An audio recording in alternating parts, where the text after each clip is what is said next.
Bonjour tout le monde, c'est Émilie et Benjamin et Maxime. Voilà, c'est notre apprenti mécano de la journée. Aujourd'hui, on est dans l'atelier, on est en train de s'occuper du Polaris, du quad. Lui, Maxime, il était plutôt en train de nettoyer son petit quad à lui. Alors, pourquoi on s'occupe du quad en ce moment? C'est parce qu'on a vu qu'il y avait un gros risque de gelée. Même il y a des endroits en France où il y a beaucoup de viticulteurs qui ont perdu une partie de leur production à cause de la gelée.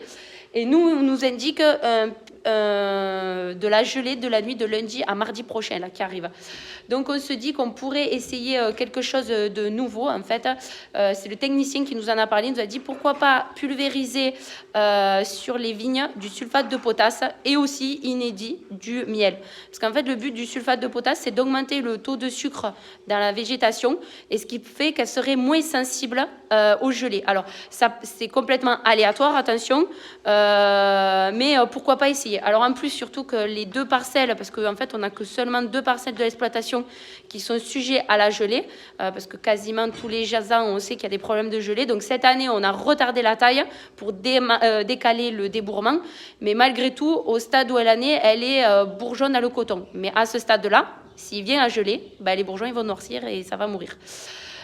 Donc, on s'est dit pourquoi pas essayer. Donc là, on est en train de mettre sur le quad, on a enlevé le Delembe, l'épandeur à granulés pour les escargots. Et là, on est en train de mettre une cuve qui fait à peu près... où est la caméra? Une cuve qui fait à peu près 100 à 150 litres. Et donc, ce qui fait qu'on va pouvoir localiser le produit, puisque comme il n'y a pas beaucoup de végétation, aucun intérêt à sortir les pulvérisateurs. Donc, on va faire ça tous les deux avec Benjamin lundi, chacun une lance, et on va envoyer le produit au-dessus pour toucher un maximum de bourgeons.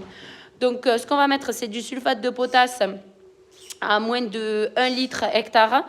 Et aussi, on va rajouter, c'est ce qu'il nous a dit le technicien, mais pourquoi pas essayer, du miel qu'on va mélanger avec de l'eau chaude pour bien diluer, qu'on va mettre dans la cuve. Bon, c'est complètement inédit, on ne sait pas du tout ce que ça va donner. Mais bon, on préfère faire ça que rien faire, parce qu'en fait, nous, par rapport à la surface qu'on a, comme il y a moins de 10% de l'exploitation qui peut être sujet à la gelée, on n'a pas d'assurance gel sur l'exploitation, parce qu'en fait, les 30% de franchise feraient qu'en fait, par rapport à la totalité de l'exploitation, l'assurance ne nous donnerait jamais rien, quoi. Donc, c'est pour ça qu'on ne prend pas l'assurance gel. Après, il y a l'option des bougies, mais les bougies, ça coûte très cher. Et nous, par rapport à la valorisation qu'on fait du vin, en fait, on y perdrait beaucoup trop d'argent. Donc, c'était cette option-là pour éviter les problèmes de gel qu'on peut avoir. Bon, moi, je vous dis à demain, parce qu'on va quand même vous faire une vidéo tous les jours, même dans le week-end. On espère que vous allez tous bien. On pense très fort aux viticulteurs qui ont perdu une grosse partie de leur production à cause de la gelée. On en connaît pas mal, parce qu'on a des copains qui sont arrivés dans le nord du Gard, sud Ardèche. Donc, on passe bien fort à vous. Et puis, on vous souhaite à tous une bonne journée.